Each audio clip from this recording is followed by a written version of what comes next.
teman-teman, pada video kali ini kita akan membahas Peraturan Legislasi Pangan dan Kodeks Alimentarius Commission. Peraturan pangan merupakan regulasi yang dikeluarkan oleh pemerintah atau badan regulasi yang bertujuan untuk menjamin kualitas dan keamanan produk pangan yang dikonsumsi oleh masyarakat. Hal ini dikarenakan pangan bukan hanya sebagai sumber energi dan gizi, tetapi juga mempunyai arti yang luas. Pangan juga merupakan komoditas ekonomi yang diperdagangkan secara luas yang harus memenuhi persyaratan seperti adanya peraturan atau regulasi pangan. Tujuan utama dari peraturan pangan yaitu untuk menjamin kesehatan masyarakat dan melindungi konsumen dari produk yang tidak aman atau tidak berkualitas. Regulasi pangan juga membantu industri pangan untuk memenuhi standar yang ditetapkan dan meningkatkan kualitas produk yang dihasilkan. Perlu kita ketahui bahwa suatu negara perlu mempunyai sistem hukum nasional sebagai pilar utama dalam sistem pengendalian dan pengawasan pangan yang efektif. Pada sistem nasional, pengendalian dan pengawasan pangan dalam pustaka internasional sering disebut sebagai National Food Control System. Di Indonesia sendiri, saat ini terdapat 4 undang-undang yang mengatur tentang pangan, di antaranya UU Nomor 8 Tahun 1999 tentang Perlindungan Konsumen, UU Nomor 36 Tahun 2009 tentang Kesehatan, UU Nomor 18 Tahun 2012 tentang Pangan, dan UU Nomor 33 Tahun 2014 tentang Jaminan Produk Halal. Selain keempat undang-undang di atas, terdapat beberapa undang-undang lain yang berkaitan tentang pangan. Beberapa di antaranya yaitu UU 21 Tahun 2014 tentang pengesahan Protokol Cartagena, UU 23 Tahun 2014 tentang Pemerintah Daerah, dan UU 18 Tahun 2009 tentang Peternakan dan Kesehatan Hewan yang telah diubah melalui UU 41 Tahun 2014. Dari setiap undang-undang yang membahas tentang pangan, diperlukan peraturan lebih lanjut untuk penerapannya melalui peraturan menteri atau peraturan lembaga. Sebagai contohnya, peraturan pemerintah yang menjadi amanah Undang-Undang Nomor 18 Tahun 2012 tentang pangan dan realisasinya adalah PP Nomor 17 Tahun 2015 tentang cadangan pangan pemerintah. Kemudian PP Nomor 86 Tahun 2019 tentang impor pangan, PP Nomor 17 Tahun 2015 tentang penganekaragaman pangan, dan PP Nomor 17 Tahun 2015 tentang krisis pangan, dan lain sebagainya. Di antara peraturan turunan di tingkat menteri atau kepala badan adalah pertama Peraturan Menteri Perindustrian Nomor 75 Tahun 2010 tentang pedoman cara produksi pangan olahan yang baik atau Good Manufacturing Practice. Yang kedua, Peraturan BPOM Nomor 31 Tahun 2018 tentang label pangan olahan, dan yang ketiga, Peraturan BPOM Nomor 22 Tahun 2019 tentang informasi nilai gizi pada label pangan olahan. Selain itu, contoh lain dari amanah undang-undang yang harus diturunkan adalah Undang-Undang Nomor 33 Tahun 2014 tentang Jaminan Produk Halal atau UU JPH. UU lain yang juga mengatur pangan, khususnya pangan produk rekayasa genetik, adalah UU Nomor 21 Tahun 2004 tentang pengesahan Protokol Cartagena yang implementasinya telah dijabarkan dalam PP Nomor 21 Tahun 2005 tentang keamanan hayati produk rekayasa genetik. Selanjutnya, kita akan membahas mengenai kewenangan kementerian dalam regulasi pangan. Kewenangan ini diatur pada PP Nomor 86 Tahun 2019. Pada PP tersebut berisikan kewenangan atau lembaga untuk menyusun peraturan-peraturan yang lebih rinci dalam rangka manajemen keamanan pangan nasional. Pemberian kewenangan mempertimbangkan lingkup kewenangan dari kementerian atau lembaga. Sebagai contoh, menteri yang menyelenggarakan urusan pemerintahan di bidang pertanian atau menteri yang menyelenggarakan urusan pemerintahan di bidang kelautan dan perikanan sesuai dengan kewenangannya diamanahkan untuk mengatur bahan yang dilarang untuk digunakan sebagai BTP untuk pangan segar. Sementara itu, bahan yang diizinkan dan bahan yang dilarang untuk digunakan sebagai bahan tambahan pangan pada pangan olahan ditetapkan oleh Kepala Badan, yang dalam hal ini adalah Kepala BPOM. Sebagai implementasinya, Kepala BPOM mengatur golongan, jenis, dan batas maksimal penggunaan BTP. Selain itu, BPOM juga berwenang untuk mengatur batas maksimal kandungan cemaran, terutama pada pangan olahan. Hal ini penting dipertimbangkan karena memiliki potensi resiko pada konsumen. Selain itu, hal yang penting untuk dipertimbangkan dalam penetapan batas maksimal cemaran adalah konsekuensi yang dapat ditimbulkan dari peraturan tersebut.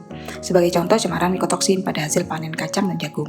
Berdasarkan peraturan BPOM Nomor 8 Tahun 2018, jika cemaran lebih dari 80% atau sudah lebih dari 20 ppb, maka sebagian besar hasil panen kacang tanah dan jagung dari petani dalam negeri beresiko tidak memenuhi aturan BPOM. Selanjutnya kita akan membahas mengenai produk pangan hasil rekayasa genetik. Indonesia menangani PRG atau produk pangan hasil rekayasa genetik ini dengan pendekatan kehati-hatian. UU Nomor 18 Tahun 2012 tentang pangan menekankan bahwa setiap orang dilarang memproduksi pangan yang dihasilkan dari rekayasa genetik pangan yang belum mendapatkan persetujuan keamanan pangan sebelum diedarkan. Hal ini sejalan dengan UU Nomor 21 Tahun 2004 tentang pengesahan Cartagena Protocol on Biosafety to the Convention of Biological Diversity, di mana Indonesia tidak menolak PRG namun menerima dengan pendekatan kehati-hatian. Sesuai PP 86 Tahun 2019 dan Peraturan BPOM RI Nomor 6 Tahun 2019 tentang pengawasan pangan PRG, pengkajian keamanan pangan PRG meliputi aspek informasi genetik dan informasi keamanan pangan. Aspek informasi genetik mencakup deskripsi umum pangan PRG, deskripsi inang dan penggunaannya sebagai pangan, deskripsi organisme donor, deskripsi modifikasi genetik, dan karakterisasi modifikasi genetik. Aspek informasi keamanan pangan mencakup kesepadanan substansial, perubahan nilai gizi, alergenisitas, toksisitas, dan pertimbangan lainnya. PP nomor 69 tahun 1999 tentang label dan iklan pangan di dalamnya mengatur bahwa pangan PRG atau pangan yang mengandung bahan pangan PRG wajib diberi label PRG sebagai pilihan bagi konsumen. Selanjutnya kita akan membahas kategori pangan. Banyaknya jenis dan ragam produk akan memunculkan kebingungan maupun keraguan pada konsumen karena sulitnya membedakan produk. Untuk itu diterbitkan peraturan BPOM nomor 34 tahun 2019 tentang kategori pangan yang dibagi ke dalam 16 kelompok. Di antaranya produk susu dan analognya, lemak, minyak dan emulsi minyak, es untuk dimakan, buah, sayur, rumput laut dan biji-bijian, kembang gula, permen dan coklat, serealia dan produk sereal, agar dan umbi, kacang dan empulur, produk bakery, daging dan produk daging, ikan dan produk perikanan, telur dan produk-produk telur, pemanis termasuk madu, garam, rempah, sup, saus, salad, produk protein, produk pangan untuk keperluan gizi khusus, minuman, makanan ringan siap santap, dan pangan campuran. Sebelum konsumen memutuskan untuk membeli suatu produk pangan olahan untuk digunakan ataupun dikonsumsi, perlu mengetahui informasi yang tercantum pada label kemasannya. Berdasarkan Peraturan BPOM nomor 31 tahun 2018, label harus memuat keterangan paling sedikit mengenai nama produk, daftar bahan yang digunakan, berat bersih, nama dan alamat pihak yang memproduksi atau mengimpor, halal bagi yang dipersyaratkan, tanggal dan kode produksi, keterangan kadaluarsa, nomor izin edar, dan asal-usul pangan tertentu. Selain informasi tersebut, juga terdapat beberapa informasi tambahan lainnya seperti informasi alergen jika mengandung alergen, peringatan jika diperlukan, dan barcode untuk identifikasi keaslian izin edar. Pemberian label pada kemasan berfungsi sebagai sarana komunikasi produsen kepada konsumen tentang hal yang perlu diketahui oleh konsumen tentang produk tersebut, terutama yang kasat mata atau tak diketahui secara fisik. Selain itu, label juga dapat berfungsi sebagai sarana promosi dari produsen, memberikan kejelasan yang memunculkan kepercayaan konsumen, dan memberi petunjuk yang tepat agar produk dapat berfungsi secara optimal ketika digunakan atau dikonsumsi.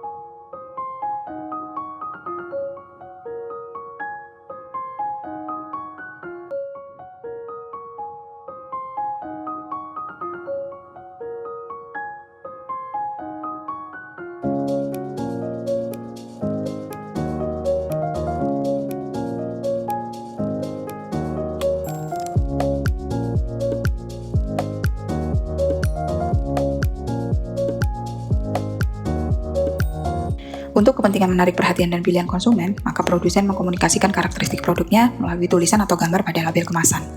Klaim adalah segala bentuk uraian yang menyatakan, menyarankan, atau secara tidak langsung menyatakan perihal karakteristik tertentu suatu pangan yang berkenaan dengan asal-usul, kandungan gizi, sifat, produksi, pengolahan, komposisi, atau faktor mutu lainnya. Menurut peraturan tersebut, klaim dapat dikelompokkan menjadi beberapa kategori, antara lain klaim gizi, klaim kesehatan, klaim kandungan zat gizi, klaim perbandingan zat gizi, klaim fungsi zat gizi, klaim fungsi lain, klaim penurunan risiko penyakit tertentu. Untuk penggunaan klaim kandungan suatu zat gizi, itu digunakan istilah rendah atau bebas, misalnya rendah kalori, rendah gula, atau bebas lemak, bebas kolesterol, yang perlu mengacu pada kriteria yang sudah ditetapkan induknya melalui tulisan atau gambar pada label kemasan dan adanya klaim pada label kemasan. Informasi status kehalalan produk pangan menjadi sangat penting bagi konsumen muslim. Status kehalalan pangan dapat diberikan dalam bentuk keterangan halal pada kemasan pangan. UU nomor 18 tahun 2012 tentang pangan mengamanahkan bahwa keterangan halal dalam bentuk label halal pada kemasan pangan bersifat wajib. Salah satu lembaga pemeriksa halal yang melakukan pemeriksaan kehalalan adalah Lembaga Pengawas Pangan dan Obat-obatan dan Kosmetika (LPPOM) yang merupakan lembaga sertifikasi halal di bawah Majelis Ulama Indonesia. Di antara persyaratan penting yang harus dipenuhi oleh pelaku usaha untuk memperoleh sertifikasi halal adalah dengan menerapkan sistem jaminan halal atau SJH.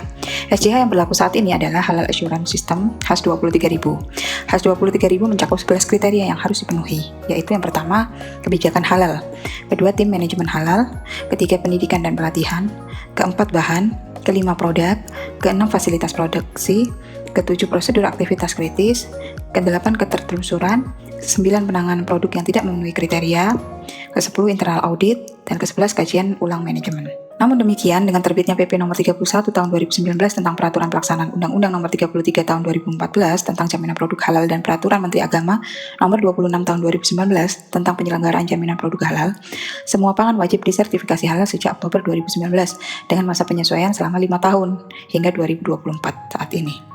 Selain berupa sejumlah peraturan, regulasi dalam bidang pangan juga berupa standar.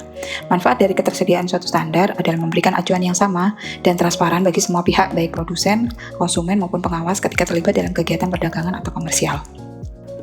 Penyusunan standar SNI dilakukan oleh komite teknis yang tersebar di kementerian atau lembaga yang dikoordinasikan oleh Badan Standarisasi Nasional atau BSN. SNI berisi persyaratan teknis, aturan, pedoman atau sifat untuk suatu produk atau proses, dan metode produksi dari suatu objek pengukuran atau penilaian, untuk dipakai umum dan digunakan berulang-ulang. Untuk penerapan standar di industri, perdagangan maupun di masyarakat dapat ditempuh melalui jalur sertifikasi yang dilayani oleh lembaga sertifikasi yang sudah mendapatkan akreditasi oleh Komite Akreditasi Nasional atau KAN. Lembaga sertifikasi juga disebut sebagai Lembaga Penilaian Kesesuaian atau LPK. Harus lebih dahulu mendapatkan akreditasi oleh KAN dalam lingkup kompetisi tertentu sebelum diizinkan melayani masyarakat maupun perdagangan dalam lingkup bidang tertentu yang sesuai. Beberapa SNI yang telah menjadi dasar pengusulan Indonesia dalam menyusun standar internasional pangan, khususnya standar kodeks. Standar kodeks yang diusulkan Indonesia dan telah ditetapkan adalah mie instan dalam Kodeks STAN 249 tahun 2006. Kemudian edible sago flour dalam Kodeks STAN 301R tahun 2011 dan tempe di dalam Kodeks STAN 313R tahun 2013. Pembahasan berikutnya yakni legislasi pangan. Legislasi pangan diartikan sebagai proses pembuatan undang-undang dan peraturan pangan. Pada subbab ini akan dibahas terkait prinsip pembuatan peraturan pangan berbasis resiko, dan analisis dampak regulasi. Pertama yakni prinsip pembuatan peraturan pangan. Untuk membantu proses pembuatan peraturan yang baik, perlu dikembangkan cara baik pembuatan peraturan atau Good Regulatory Practice atau GRP. Pembentukan peraturan mencakup tahapan perencanaan, penyusunan, pembahasan, pengesahan atau penetapan, dan pengundangan. Salah satu contoh GRP adalah pedoman yang dilakukan oleh Organisasi Perdagangan Dunia atau WTO. Agar SNI memperoleh penerimaan yang luas antara pemangku kepentingan, maka SNI perlu dirumuskan dengan memenuhi kode praktik yang baik dari WTO.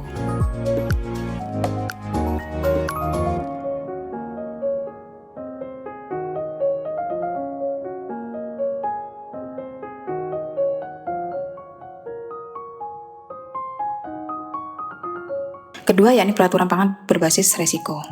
Peraturan pangan perlu dibuat dan ditetapkan untuk meminimalkan risiko negatif terhadap kesehatan sampai pada tingkat yang tidak lagi mengganggu, merugikan, dan membahayakan kesehatan manusia. Pembuatan peraturan pangan perlu membedakan antara risiko dan bahaya.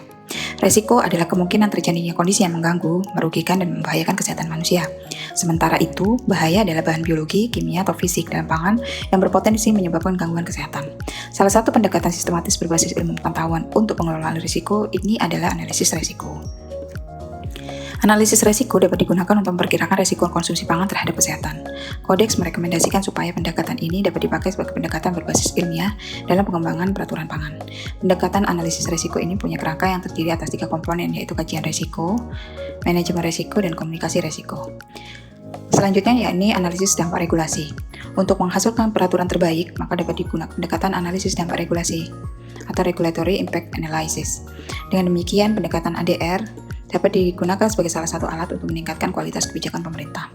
Langkah analisis dampak regulasi yang pertama yaitu identifikasi dan analisis masalah. Hal ini dilakukan agar jelas bagi semua pihak, khususnya bagi pengambil kebijakan. Kedua yakni penetapan tujuan yang akan dicapai dengan pembuatan peraturan ini. Ketiga yakni pengembangan berbagai alternatif kebijakan. Penetapan masalah pada tahap 1 dan tujuan pada tahap 2 dengan baik akan membantu langkah berikutnya dalam mengembangkan opsi atau pilihan. Keempat yakni penilaian terhadap berbagai alternatif kebijakan dan pemilihan kebijakan terbaik. Kelima yaitu penyusunan untuk menentukan pilihan dan memecahkan masalah, serta mencapai tujuan memberikan manfaat bersih terbesar. Keenam yaitu penyusunan strategi implementasi setelah opsi atau pilihan telah diperoleh. Ketujuh yakni partisipasi masyarakat di semua proses. Pada setiap dan semua tahapan perlu diupayakan dengan melibatkan sebanyak mungkin pihak pemangku yang berkepentingan dengan peraturan yang disusun. Berikutnya kita akan membahas analisis biaya manfaat. Biaya dapat diartikan sebagai apa dan berapa yang harus dikorbankan untuk mendapatkan manfaat yang diinginkan.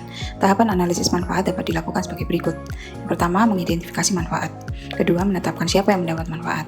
Yang ketiga, menentukan indikator dan metode kuantifikasinya untuk mengukur setiap manfaat. Keempat, mengukur baseline dari setiap indikator. Kelima, memperkirakan perubahan baik secara kuantitatif jika memungkinkan pada setiap indikator setelah ada tindakan. Yang keenam, menerjemahkan nilai indikator dalam unit kuantitas yang sama. Yang ketujuh, menyimpulkan hasil analisis. Sedangkan untuk tahapan analisis biaya adalah pertama, identifikasi biaya. Kedua, menetapkan siapa yang menanggung biaya. Yang ketiga, memutuskan bagaimana mengukur setiap biaya. Yang keempat, menetapkan data dasar untuk perbandingan. Kelima, memperkirakan apa yang akan terjadi. Keenam, menerjemahkan pada unit yang sama. Dan yang terakhir, ketujuh, meringkas hasil analisis. Sekian video kali ini, semoga teman-teman masih terus bersemangat untuk mengikuti dan menyaksikan video pembelajaran berikutnya.